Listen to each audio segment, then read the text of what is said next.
Digital में आपका स्वागत है। मैं हूं आपके साथ सुहानी। तो चलिए आज की कुछ प्रमुख खबरों पर नजर डालते हैं।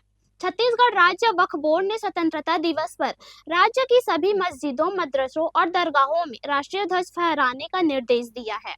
बोर्ड अध्यक्ष डॉक्टर सलीम राज ने बताया कि सोमवार को सभी मुतवल्लियों को पत्र भेजा गया, जिसमें 15 अगस्त 2025 को 78वां स्वतंत्रता दिवस मनाने के तहत मुख्य द्वार पर ध्वजारोहण करने को कहा गया। पत्र में स्वतंत्रता दिवस के महत्व को समझने, देशभक्ति, एकता और भाईचारा को बढ़ावा देने तथा अवसर की गरिमा बनाए रखने की भी अपील की गई। यह कदम राज्य में सामूहिक उत्सव का प्रतीक माना जा रहा है। केंद्रीय कैबिनेट ने मंगलवार को 3 बड़े फैसलों को मंजूरी दी। प्रधानमंत्री नरेंद्र मोदी की अध्यक्षता में हुई बैठक में कुल 18,541 करोड़ रुपए की योजनाओं पर हरी झंडी मिली।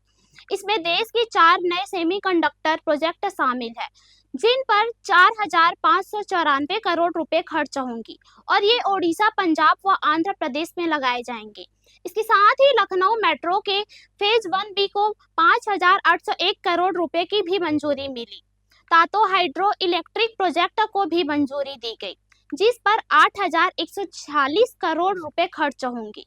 इस योजनाओं से परिवहन और ऊर्जा क्षेत्र को बढ़ावा मिलेगा। आज मंगलवार 12 अगस्त को शेयर बाजार में भारी उतार चढ़ाव देखने को मिला। सेंसेक्स 368 अंक गिरकर 80,236 और निफ्टी 98 अंक फिसलकर 24,487 पर बंद हुआ। सेंसेक्स के 3 में से 13 शेयर चढ़े जबकि 17 गिरे। मारुति 2% से ज्यादा चढ़ा। टेक महिंद्रा एनटीपीसी में भी बढ़त रही। बजाज फाइनेंस 3% टूटा। बैंक और जोमेटो में 1.4% गिरा। निफ्टी में 50 में से 17 शेयर चढ़े, 33 गिरे। मेटल, फार्मा, टीआई और मीडिया इंडेक्स हरे निशान में, जबकि एफएमसीजी, बैंकिंग और रियलिटी इंडेक्स लाल निशान में बंद हुए। लोकसभा ने इलाहाबाद हाईकोर्ट के जज जस्टिस यशवंत वर्मा के खिलाफ महाभियोग प्रस्ताव स्वीकार कर लिया। यह प्रस्ताव 146 लोकसभा और 63 राज्यसभा सांसदों ने 31 जुलाई 2025 को दिया था। मामला मार्च 2025 में उनके सरकारी आवास पर आग लगने और जले हुए नोटों के बंडल मिलने से जुड़ा था। जांच में पाया गया कि वे नकदी पर नियंत्रण रखते थे। मुख्य न्यायाधीश ने उनकी बर्खास्तगी की सिफारिश की थी।